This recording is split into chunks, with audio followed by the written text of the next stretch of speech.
마테오가 전한 거룩한 복음입니다. 그때 예수님께서 제자들에게 말씀하셨다. 너희는 자신을 위하여 보물을 땅에 쌓아두지 마라. 땅에서는 좀과 녹이 망가뜨리고 도둑들이 뚫고 들어와 훔쳐간다. 그러므로 하늘에 보물을 쌓아라.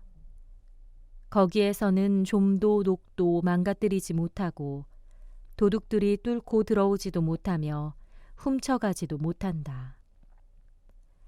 사실 너의 보물이 있는 곳에 너의 마음도 있다. 눈은 몸의 등불이다. 그러므로 내 눈이 맑으면 온몸도 환하고 내 눈이 성하지 못하면 온몸도 어두울 것이다. 그러니 내 안에 있는 빛이 어둠이면 그 어둠이 얼마나 짙겠느냐. 주님의 말씀입니다. 네, 제가 가장 가까운 사람의 임종을 처음으로 지켜볼 수 있었던 것은 중학교 2학년 때로 기억이 되는데요. 바로 친할머니의 죽음이었습니다. 할머니가 위독하시는 연락을 받고 부모님과 함께 강화도의 한 병원 중환자실로 갔는데 그때 제 눈에는 심폐소생술을 하던 의사들과 축 늘어진 모습의 할머니가 보였습니다.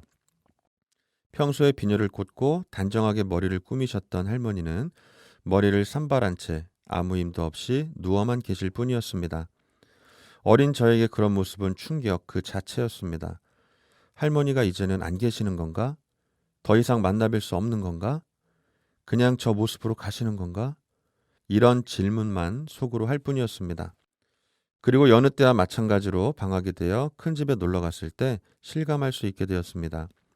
할머니가 사용하시던 방도 그대로이고 쓰시던 물건들도 그대로인데 할머니만 계시지 않을 뿐이었습니다. 시간이 지나면서 죽음은 떠남이라는 것을 느낄 수 있었습니다.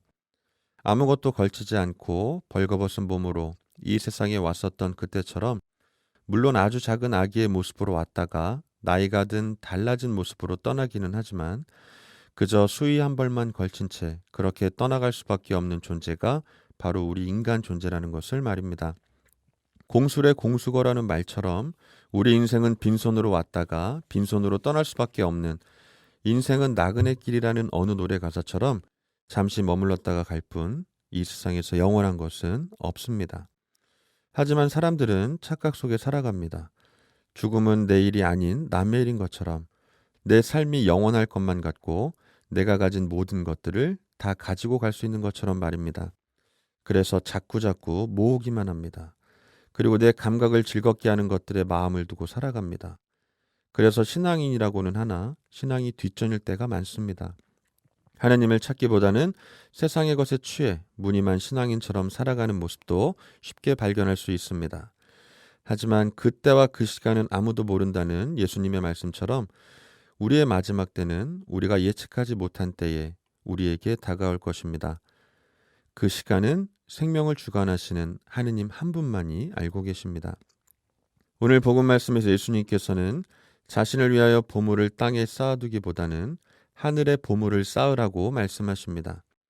그 이유는 땅에서는 좀과 녹이 망가뜨리고 도둑들이 뚫고 들어와 훔쳐가기 때문입니다. 즉 그것은 썩어 없어질 양식과 같고 구멍난 항아리처럼 물을 아무리 부어도 채울 수 없는 탐욕만 키우게 된다는 것입니다.